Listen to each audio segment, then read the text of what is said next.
Hi everyone, I'm Gemma Stafford, professional chef, host of Bigger Bolder Baking and the very proud brand ambassador for GoodCook. Recently on this channel I've made recipes like my peach and blueberry crisp, chocolate rice pudding and even waffles without a waffle iron. Because Valentine's Day is almost here, I'm sharing with you my recipe for no-bake white chocolate and raspberry pie. The recipe can be found on goodcook.com along with all of the information about the GoodCook tools that I use. Okay, let's get started. So we are making a pie, however, I'm making it in a cake pan. This is a GoodCook 9-inch cake pan. This is going to be a really deep and delicious pie. So as you can see, I've buttered and lined it with cling wrap. Now the reason that I do this is so you can get your pie out later once it's set. It makes it much easier. So what I'm going to do right now is just set that over to the side and we're going to make our cookie crust. Into my bowl, I am going to add in some graham cracker crumbs. Now you can use graham crackers, you can use digestive biscuit, any kind of a vanilla plain cookie, you can use those crumbs. And then of course, the delicious glue that holds it all together, melted butter. This is my standard recipe for a cookie crust. It is 2 cups of cookie crumbs and 3/4 cup of butter, and it just works really well and firms up. So go ahead and just mix it together until it resembles wet sand. So this is looking good, no fuss at all. So bring back in your cake pan and then just pour this in there. So all you have to do is just pat it down nice and flat. If you want to go up the edges and create more crust, you absolutely can. I'm just going to keep mine on the bottom. Okay, this is looking good. All we have to do now is just pop it into the fridge while we make our filling. So the filling for this pie could not be easier. You're going to have the whole thing made in no time. So for our filling, here I have some white chocolate. Please use good quality chocolate because it makes all the difference to your pie. So just add that into your bowl. And next we're going to pour in a little bit of cream. Now you can use a pouring cream, table cream. It doesn't have to be a heavy whipping cream. Any kind of cream works well in this recipe. And then next we're going to add in a little bit of butter. Now what the butter does, it kind of softens it. We're technically making a ganache here and it just makes it kind of smooth and silky. So in you go.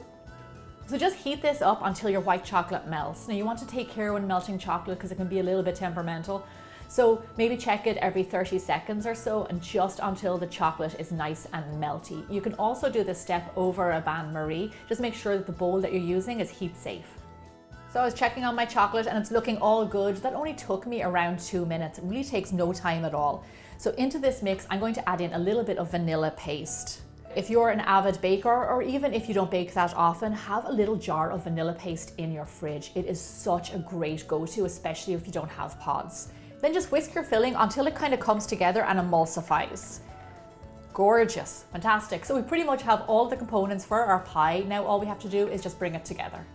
So here I have some lovely fresh raspberries. Raspberries and white chocolate are like best friends, they're BFFs. That's why we're going to put them together in this pie. Just lay your raspberries in the base of your pan. Just kind of scatter them around. If you think about when you're going to slice this, make sure that everybody gets maybe 2 to 3 raspberries in their slice. Okay, lovely, this is looking pretty even Steven. Now I've got my filling here and all you have to do is just pour it over your raspberries. So as you can see, my raspberries are kind of peeking out a little bit, but that's totally fine because I actually think it looks really pretty. Nice contrast. So now all we have to do is pop this guy into the fridge. You do want to leave it in the fridge for maybe a minimum of 8 hours. I like to do it overnight because you need this guy to get really cold so you can slice him. So in true cooking show style, here is a pie I prepared earlier. Use the cling wrap to ease it out. So peel away the cling wrap. This is a pretty sturdy pie as you can see. Here is my lovely serving platter and then pop it on there. So this is a hefty pie. You can tell that it's really heavy and it's nice and thick. So another great thing about this pie is that it's really easy to decorate. So what I like to do is just to pile on some fresh raspberries in the middle, then just finish it with some white chocolate shavings. And it kind of brings the whole pie together, you know, it makes it more of a scene. Look at that, beautiful, simple pie. I guarantee you're gonna make this in less than 20 minutes. Okay, I'm gonna stop talking and cut myself a slice. So just look at that. What an impressive pie for such little work. The raspberries, the chocolate, then of course the vanilla speckled all the way throughout. That is absolutely beautiful. So feel free to make this pie 2 days in advance. Then you have it ready for a dinner party or for friends coming over.